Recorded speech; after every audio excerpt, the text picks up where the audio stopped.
At the start of the episode, Mina explains about the Katla hunting competition to Reiji. The competition welcomes great archers from across the country, but there is only one victor every year, Kururu, who is an elf. While they are talking, their conversation is interrupted by Ririka, Kururu's younger sister. Ririka wants to impress her brother as she will be participating in his place this year. As she is a terrible archer, she demands Reiji to make a potion that will make her win the hunting competition. Reiji refuses initially since he cannot make such a medicine. Instead, he can only enhance her archer skills. Reiji notices Ririka's injured hands from practicing for the competition and gives her a potion to soothe them. During Ririka's archery practice, Reiji deduces that she can only hit the target from a short range. So, to improve her accuracy, he advises Ririka to use a short bow instead. Reiji then brews a medicinal lure that attracts animals. It's the Katla hunting competition day, and Ririka does as she was told to do. She opens a potion in the middle of the forest so that she can lure animals. Soon enough, an army of animals runs towards her, and Ririka shoots them with her short-range bow. By the end of the evening, Ririka beats her brother's records with 86 kills, against his 19 kills. But when it's time for the award ceremony, Ririka abruptly leaves the scene to thank Reiji.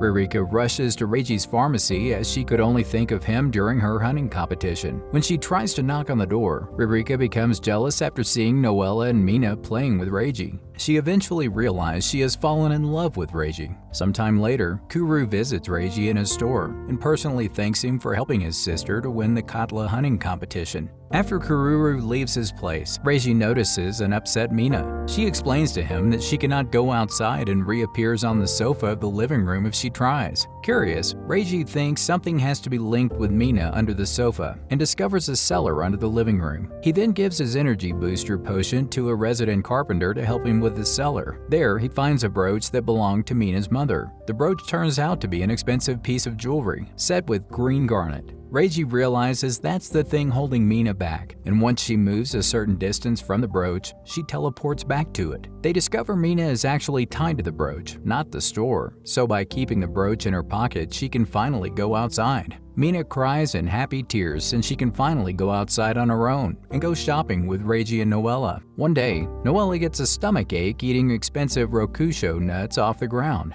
Mina wonders if it has become Noera's habit to eat nuts since the squirrels keep bringing them. Reiji then brews medicine that makes food taste bitter, so Noera stops eating food off the floor. Reiji later sells his medicine to shop owners to stop animals from eating from their trash bins and help beautify the town. One evening, while trying to make dinner for the family, Noera decides to help Mina in the kitchen, but as usual, she breaks the knife, prompting Mina to yell in anger. Noera suggests that they use a spare knife, for it turns out that the knife she broke was the last one in their stock. Reiji then decides to go to the market to buy a knife. He and Noera arrive at a tool shop, but it's dark and full of mess. Paula, the tool seller, is exhausted as she's been pulling all-nighters and has hundreds of items to repair. Her latest project is Annabelle's broken gauntlets. Reiji gets his knife while Paula shares her frustration from patching up the gauntlets with leather or using an iron to mend them. Since broken iron plates like the gauntlets are hard to repair, she angrily wishes a liquid existed that could stick broken things together. Reiji gets struck with an idea, grabs his knife, and rushes back to his drugstore. Back at home, he invents a stuck-in-place superglue to help Paula make repairs much faster and strengthen the broken objects. He then returns to her tool store, only to find her sleeping on the floor with all the exhaustion.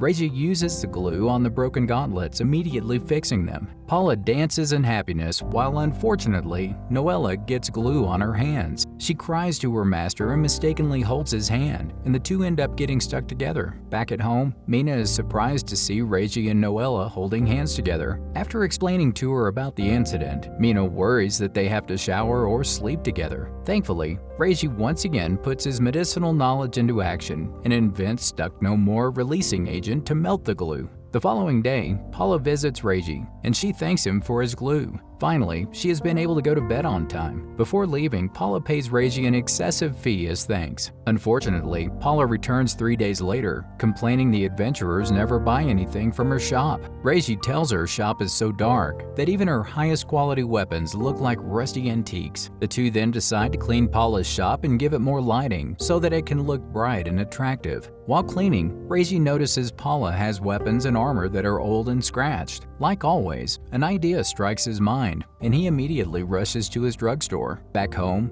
Reiji invents Glossy Shine Polish, the liquid that polishes small scratches, and Paula soon has all her tools gleaming and shiny. 1 week later, Paula sadly visits Reiji in his drugstore once again and complains that adventurers do not often visit their village, so she cannot sell anything. Elsewhere, the almighty ruler of hell, Demon King Egil, orders his servants to bring him Reiji's energy potion. Egil has become addicted to the potion while the servant worries about his master's health and suggests he stop taking the drink. But when his servant is unable to bring him enough, Egil imprisons him for 3 days. He then decides to visit Reiji's store and get more for himself. In the following scene, Egil teleports to Reiji's store and asks to give him an energy potion. Reiji doesn't want to give it to him for free, so he expects payment even from the Demon King. Egil is outraged since he doesn't have any human money, but soon settles down when he sees cute Noera. Egil becomes smitten with Noera and introduces himself as the Demon King. Egil asks if she can be his wife, but Noera refuses the offer, saying that she likes her master Reiji instead. Left with no choice, Egil offers Reiji half the planet once he conquers it in exchange for Noera and 1 energy potion. But Reiji still refuses, and sad Egil leaves the store. 3 days later, Egil returns with a bag of money that he extorted from villagers by terrifying them, claiming himself the Demon King.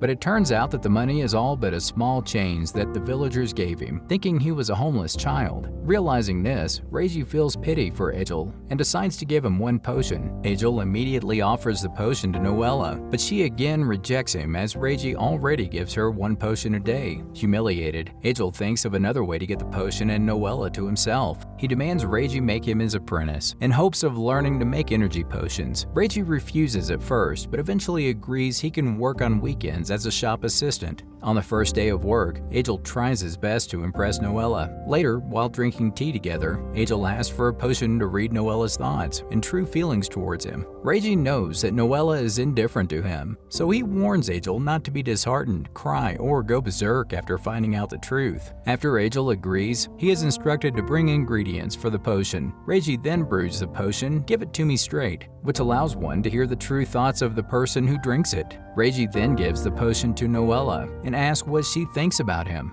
Noera immediately tells him that she loves him very much. The potion has worked, so Egil asks Noera the same question, but he is disappointed Noera is totally indifferent to him. Regardless, Egil is still determined to pursue her, but Noera only kicks him out the door. Meanwhile, Mina accidentally drinks a potion, revealing her thoughts are rather dark and ruder than she occurs to be. Reiji, Noera, and Egil are terrified to hear her inner thoughts and follow her thoughts to make Mina happy. Fortunately, the potion wears off after some time and they share a happy meal. Elsewhere, Lord Valgus knocks on Elaine's room and tells her that he found one of her clothes in the laundry. Elaine is embarrassed to see her father carrying her undergarment. Elaine's butler visits Reiji in his drugstore and tells him that Lord Valgus wants to see him. The next scene shows Reiji sitting with Elaine's father in the living room and discussing the matter that worries him. Lord Valgus is convinced Elaine is avoiding him. Initially, he blames Reiji for using his psychological power and trying to take his daughter away from him. Reiji, however, suspects it's puberty. Since Lord Valgus was a little too direct about the undergarment incident, Elaine must have mistaken her father's behavior. Meanwhile, Elaine arrives in the living room and insists that Reiji go to her room instead of talking with her dirty father. Elaine reveals she doesn't know why she dislikes her father. Reiji wants Elaine and her father to reconcile, so thinks of helping them. Back at his drugstore, Reiji turns his botanical deodorant into odorless body soap for Lord Valgus. The following day, Reiji gives the medicine to Lord Valgus and tells him that it should resolve his problem with Elaine. After bathing with Reiji's formula and shaving his mustache, Valgus attempts to speak to his daughter. He then realizes that Elaine is going through puberty and has a crush on Reiji. She avoided Valgus because he treated her like a child. Lord Valgus reveals he only cared for her ever since she was born. He eventually promises to always love and support her. Elaine forgives her father and hugs him tight after seeing him being emotional. One day, Mina develops a fever, so Reiji looks after her by feeding her warm soup. Mina reveals she was always falling ill while alive, but never got to thank her mother for taking care of her. Meanwhile, Angel attends to customers in the store. Reiji sends him to collect some magical ingredients in exchange for petting Noela's fluffy tail. Angel immediately grabs the ingredients list and excitedly heads outside. Next, Noela and Reiji go to the cellar under Mina's room, where Mina's family once lived 100 years ago. There they find Mina's mother's old journal in a drawer. After Angel brings home the ingredients, Reiji makes 3 minutes revive potion and explains that it can summon Mina's mother for 3 minutes. All Mina has to do is sprinkle the potion into her mother's journal to see her mother from the past. Mina uses the potion and summons the ghost of her mother 100 years ago. It is revealed that her mother resented Mina's father for leaving her alone to care for ill Mina. She was also angry since Mina always got sick, but soon regretted it when Mina died. She cried in vain after losing Mina and felt extremely sorry for her daughter since she never got to live a happy life. 3 minutes later, the potion does its magic, and Mina's mother disappears in thin air. Mina is happy she got the chance to see her mother again and recover from her fever. Later, Reiji reflects on the time he met Mina for the first time when he moved into her house. She introduces herself as the guardian of the house, while Reiji is shocked to see a ghost girl. Mina explains that she isn't a ghost, but watches over her residence. She then shares her wish for everyone who lives in her house to live a happy life.